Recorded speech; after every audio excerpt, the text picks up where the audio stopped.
Social మీడియాలో నిన్ను నమ్మం బాబు అనే హ్యాష్ ట్యాగ్ ఇటీవల బాగా పాపులర్ అయింది. తాజాగా ఈ స్లోగన్ ని పవన్ కి అన్వయించుకోవాల్సిన పరిస్థితి. అయితే ఇక్కడ పార్టీ నేతలే పవన్ ని నమ్మలేమని చెప్పేస్తున్నారు. ఎన్నికల సమయంలో పవన్ అసలు స్వరూపం తెలిసిందని, పార్టీని నడిపే దమ్ము ధైర్యం ఆయనకు లేవని మరోసారి రుజువైందని అంటున్నారు. అందుకే ఎక్కడికక్కడ జనసేన ఆఫీసులకు తాళాలు వేస్తున్నారు. ఆఫీసులకు అద్దె చెల్లించడం కూడా వృధా అని డిసైడ్ అయ్యారు. తాజాగా జనసేన పార్టీ ఉత్తరాంధ్ర కార్యాలయం మూతపడింది. విశాఖలోని మాధవధార ప్రాంతంలో ఏర్పాటు చేసిన జనసేన కార్యాలయాన్ని కొద్ది రోజులుగా తెరవడం లేదు. ఇటీవల భవనం యజమాని టూలెట్ బోర్డు పెట్టడంతో అసలు విషయం అర్థమైంది. అద్దె చెల్లించకపోవడంతో భవనం యజమాని పార్టీ కార్యాలయాన్ని ఖాళీ చేయించినట్టు సమాచారం. పార్టీలో ఆశావాహులు, ఇన్ఛార్జీల స్థానంలో ఉన్నవారు సొంత ఖర్చుతో ఆఫీసులు తెరుస్తుంటారు. ఫలితంగా భవిష్యత్తులో తమకు ఏదో ఒక మేలు జరుగుతుందనేది వారి ఆలోచన. కానీ జనసేనలో ఉంటే ఎప్పటికీ తమకు ఉపయోగం ఉండదని వారు డిసైడ్ అయ్యారు.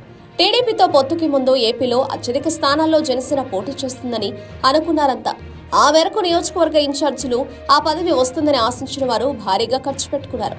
జనంలో తిరిగారు, కార్యకర్తలను పోషించారు. ఫ్లెక్సీలు, బ్యానర్లు, అడ్వర్టైజ్మెంట్లు ఓ రేంజ్ లో హడావిడి చేశారు. తీరా ఎన్నికల సమయానికి సీట్లలో కోత పడింది. ఫైనల్ గా 21 అసెంబ్లీ, 2 ఎంపీ సీట్లకు జనసేన పోటీ పడుతోంది. కొన్ని చోట్ల వైసీపీ, టీడీపీ నుంచి వచ్చిన వారికి టికెట్లు ఖరారయ్యాయి. ఈ దశలో అసలు సిసలు నేతలకు భవిష్యత్తుపై ఆశ లేకుండా పోయింది.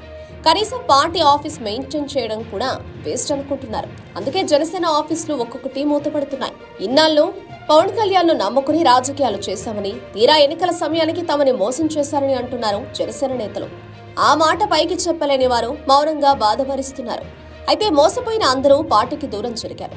ఒకరిద్దరు టీడీపీ నేతలతో అడ్జస్ట్ అయిపోయి కాలం వెళ్లదీస్తున్నారు. అందుకే పార్టీ ఆఫీసులు మూతపడుతున్నాయి. సీట్లు లేని చోట్ల జనసేన యాక్టివిటీ పూర్తిగా తగ్గిపోయింది.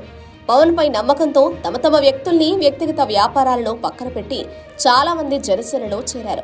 వారందరికీ ఇప్పుడు భ్రమలు తొలగిపోయాయి. గతంలో కూడా చాలా మంది ఇలాగే పార్టీని వదిలి వెళ్లారు. 2024 ఎన్నికల సమయంలో మరో బ్యాచ్ కి జ్ఞానోదయమైంది.